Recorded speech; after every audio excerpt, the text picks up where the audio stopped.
महाभारत जी से लिया। क्या प्रसंग है? यदाम्रधे कौरव सृञ्जयानां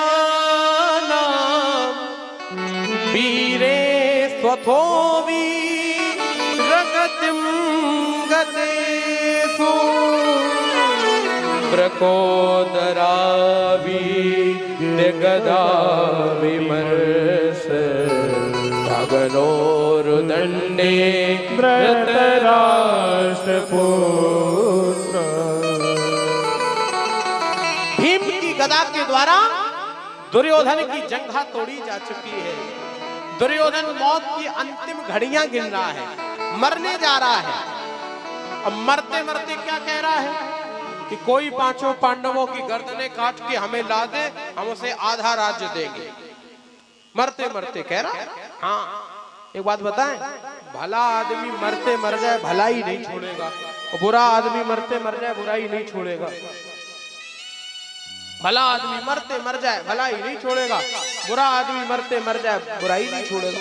कभी आप अनुभव करके देख लेना। एक बार एक ट्रेन की दुर्घटना हुई, एक रेल पलट गई, रेल, बहुत लोग मरे, बहुत बड़ा एक हादसा हुआ। तो एक डॉक्टर है हमारे मिलने वाले, कानपुर के ही है, वे घायलों का इलाज करने के लिए गए, घायलों का इलाज करने के लिए गए। तो वे गए महाराज, तो हमें बता रहे थे महाराज जी कि एक मरीज बेहोश पड़ा था, तो हमने उसे इंजेक्शन लगाया। तो जैसे ही इंजेक्शन लगाया तो वो उसे होश आ गया, उसे होश आ गया तो उठ के बैठ गया। तो हम बगल वाले मरीज को देखने लगे, तो वे डॉक्टर अपनी आंखें देखी बता रहे, हम तो अपने मन से कुछ नहीं बता रहे, ये सब डॉक्टर की बात बता रहे। तो वे कहने लगे महाराज, तो हम दूसरे मरीज के देखने लगे, तो तब तक वो मरीज हमारे सामने उठ के बैठा। उसने बगल में एक आदमी मरा पड़ा था, और मरे हुए आदमी के पैंट की जेब में हाथ डाला और पर्स निकाला और रुपया गिने, छाती पे धरे, मर गए। हमने कहा इसका क्या मतलब? बोले इनने ये परिचय दे दिया कि हम चाहे जिंदा रहे चाहे मरे, करेंगे वही जिसके लिए गाड़ी में चढ़े थे। आदत में कोई सुधार नहीं। हम तो मान लो ट्रेन पलट गई, मान लो हम तो जई के मारे चढ़े थे कि कैसे नाए पलटेगी तुम्हारा, हम तो काऊ न काऊ की जेब ही काटने, हम तो काम ही और ना है दूसरों जई काम ही। हाँ, ऐसे बुरे आदमी मरते मर जाए बुराई नहीं छोड़ सकत। हाँ, भला आदमी मरते मर जाए भलाई नहीं छोड़ सकत, ये तुम्हारे नियम में है। तो बताओ, ये भलो भलाई पे लहे निचाई नीच, मरस खावन दे गए गीत राज, मारी सुकृत न छाड़े सुकृति कपट न कपटी नीच। अगर भला आदमी भलाई नहीं छोड़ सकता, बुरा आदमी बुराई नहीं छोड़ सकता। बताओ, दुर्योधन मरने जा रहा, मौत की अंतिम घड़ियां गिन रहा है, और कह रहा कोई पांचों पांडवों की गर्दनें काट के हमें ला दे, हम आधा राज्य दे देंगे। इससे पूछो, जब तू मर जाएगा तो राज्य की लिखा पढ़ी कौन करेगा? कौन तहसील चलेगा? कौन बैनामा करे? कोई इधर बाप का राज्य क्या है? कोई तो चले, मतलब तो मर ही जाएगा। लेकिन देख लो, बुरे आदमी मरते मर जाए बुराई नहीं छोड़ सकते। अच्छा, ऐसे लोगों को साथी भी बड़ी जल्दी मिल जाते हैं। एक आदमी तैयार होता, बोले हम जाएंगे, हम मारेंगे। कौन? गुरुपुत्र अश्वत्थामा।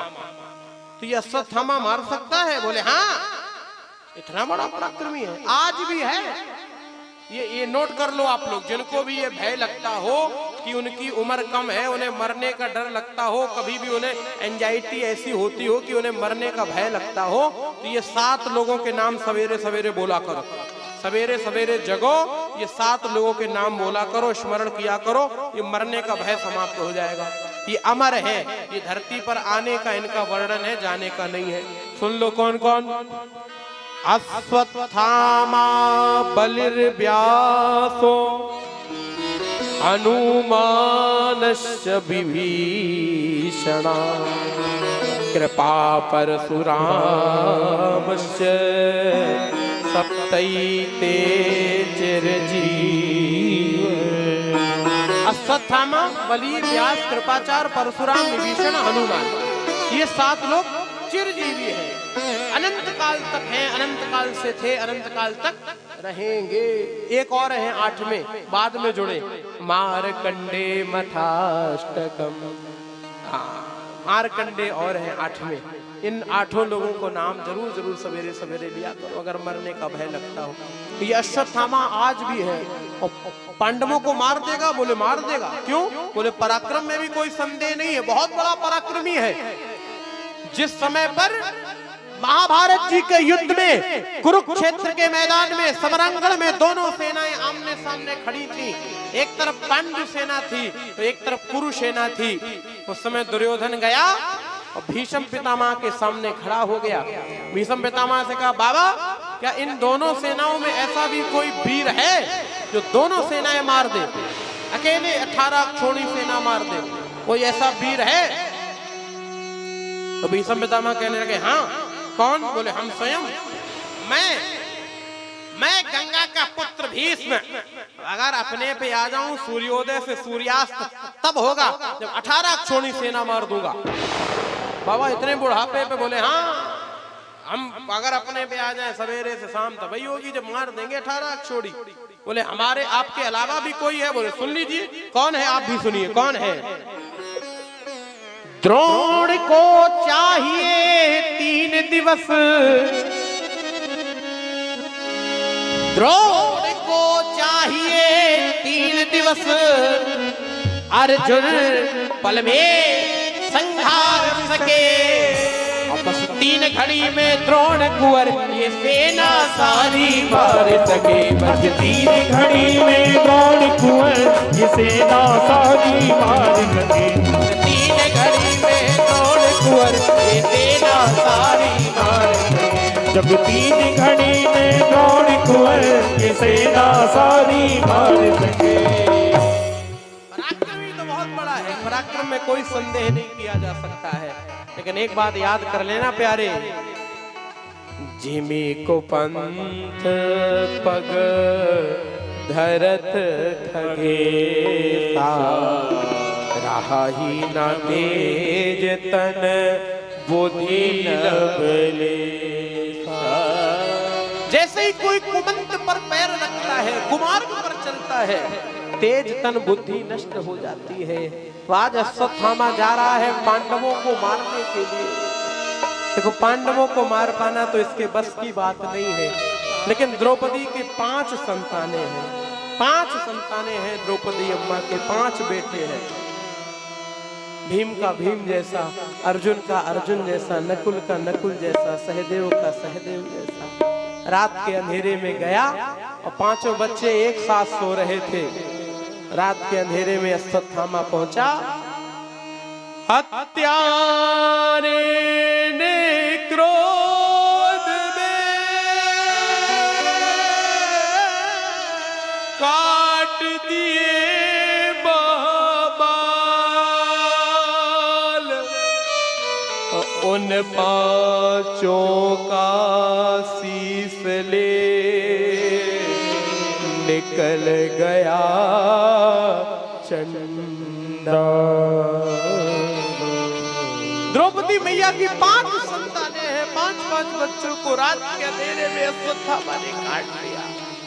5 की गर्दनें एक पोटली में बांधी, लेकर के गया। दुर्योधन दुर्योधन मेरे मित्र, दुर्योधन ये लो, मैं 5 पांडवों को काट करके ले आया। वाह वाह मित्र, बहुत अच्छा किया, लाओ लाओ लाओ, भीम का सिर दो, भीम का सिर दो। जैसे ही भीम के बच्चे का सिर दिया, दुर्योधन ने हाथ में लिया और जैसे ही दुर्योधन ने जोर से दबाया तो वो फूट गया, पानी निकलने लगा उससे। दुर्योधन ने कहा, अश्वत्थामा भीम जैसे पराक्रमी के सिर को अगर लोहे में मार दोगे तो लोहा भी टूट जाएगा। ये भीम का सिर नहीं था, तूने भीम के बच्चों को मार दिया। अरे मेरे नहीं थे, कम से कम मेरे भाई के तो थे, मेरा वंश तो आगे चलता, तूने तो मेरे वंश का ही विनाश कर दिया। अश्वत्थामा परमात्मा तुझे कभी क्षमा नहीं करेगा, तूने पांडवों के बच्चों को मार दिया, परमात्मा कभी तुझे क्षमा नहीं करेगा, माफ नहीं करेगा। दुर्योधन जैसे अधर्मी आदमी को, पापी आदमी को, दुरात्मा को मरते मरते समय अपने परिवार की बहुत याद आई। एक बात कहूँ, मैं तो कथा करके आपके गांव से चला जाऊंगा, 14 तारीख को आपके यहाँ से दूर चला जाऊंगा, लेकिन याद कर लेना, खून के रिश्तों में कितनी भी दरारें आ जाएं, कितनी भी दूरियां आ जाएं, खून के रिश्ते कितने भी अलग अलग हो जाएं, अलग मकान बन जाएं, अलग खेती हो जाए, अलग जमीन, अलग जायदाद, अलग व्यापार, अलग सब कुछ हो जाए, चूल्हा अलग हो जाए, घर अलग हो जाए, लेकिन खून के रिश्ते हमेशा खून के लिए ही रोते हैं। खून के रिश्तों को कभी बदला नहीं जा सकता। भाई और भाई का रिश्ता हमेशा एक दूसरे के लिए ही समर्पित होता है। खून के रिश्ते कभी बदले नहीं जा सकते। कितनी भी दरारें आ जाए, कितनी भी दूरी आ जाए, खून के रिश्ते कभी खून के लिए ही रोते हैं।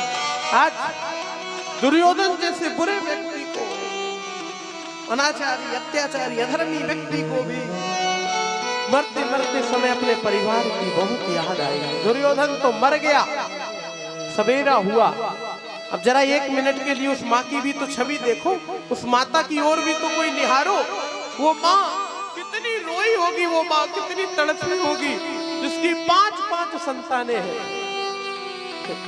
कितना तड़पी होगी वो माँ।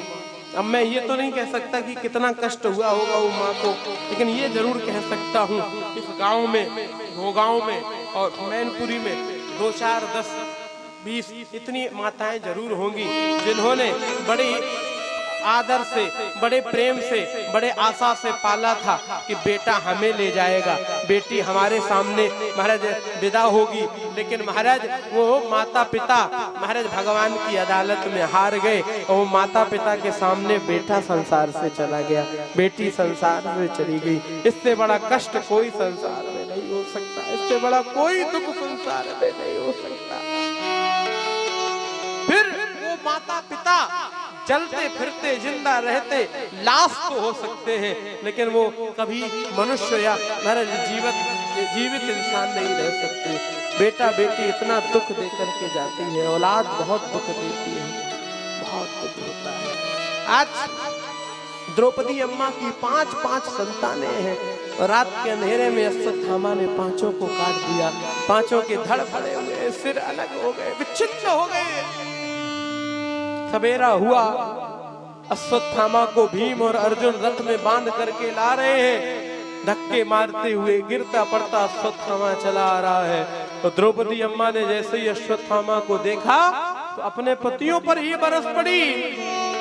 तो प्रथम पशुवत पास बद्धा अवांग मुखम कर मजुगो सिते बिलोक कृष्णा पतितम गुरो सुतम पामस